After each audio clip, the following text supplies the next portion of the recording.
নমস্কার বন্ধুরা, আমি সুমি আর তোমাদের সবাইকে স্বাগত জানাচ্ছি আমার চ্যানেল মিস হিচকিতে। আমার শর্ট ভিডিওতে তোমরা সবাই আমাকে অনেক ভালোবাসা দিয়েছো। আশা করি সেই ভালোবাসাটাই তোমরা আমার লং ভিডিওতেই দেবে। অবশ্যই ভালো লেগে থাকলে চ্যানেলকে সাবস্ক্রাইব করো আর লাইক করো। আজকে বানাচ্ছি কাতলা পোস্ত। এইভাবে তোমরা রুই পোস্ত বানাতে পারো। 2 পিস মাছকে আমি এখানে নুন হলুদ দিয়ে মেখে ভেজে নিয়েছি, আর সঙ্গে পোস্তর সাথে কয়েক কোয়া কাজু বাদাম নিয়েছি। কাজু বাদামের সাথে যদি পোস্তটা বাটো তাহলে অনেক ফাইন পেস্ট হয়ে যায় মিক্সিতে বাটলে, তার জন্য এই টিপসটা অবশ্যই ইউজ করো। তারপরে আবার ওই ভাজা তেলের কড়াইয়ের মধ্যেই আরেকটু সামান্য তেল দিয়ে 2টো মিডিয়াম সাইজের পেঁয়াজ আমি ভেজে নিচ্ছি। সঙ্গে আদা আর রসুন পেস্টও দিয়ে দিয়েছি, আর এখানে দিয়ে দিয়েছি একটা বড় সাইজের টমেটো কুচিয়ে। সঙ্গে আরও অ্যাড করে দিয়েছি নুন আর হলুদ। এটা দিয়ে কষালে তাড়াতাড়ি করে টমেটো আর পেঁয়াজটা সফট হয়ে যাবে অনেকটাই।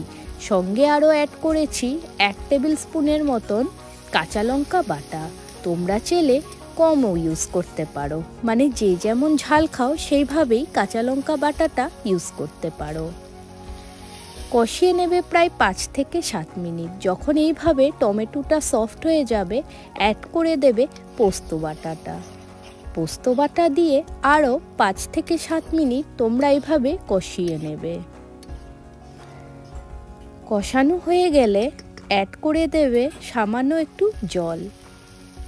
গ্রেভিতে আমরা বেশিরভাগ ঝোল রাখবো না, এটা একটু মিডিয়াম গ্রেভি হবে, তাহলে খেতে স্বাদ হয় অনেক।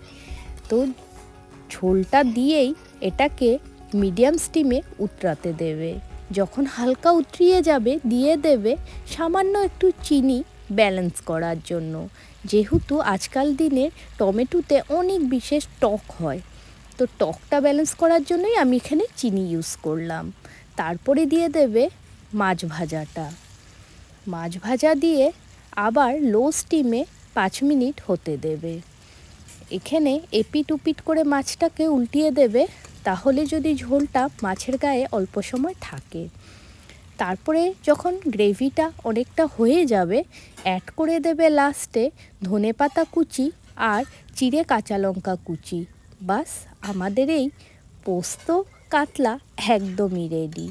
গরম গরম ভাতের সাথে এইভাবে বানিয়ে দেখো, সত্যি বলছি অনেক টেস্ট হয় খেতে। যদি ভিডিওটা ভালো লেগে থাকে লাইক অবশ্যই করো, কমেন্ট করো, আর বন্ধুদের সাথে অবশ্যই শেয়ার করো।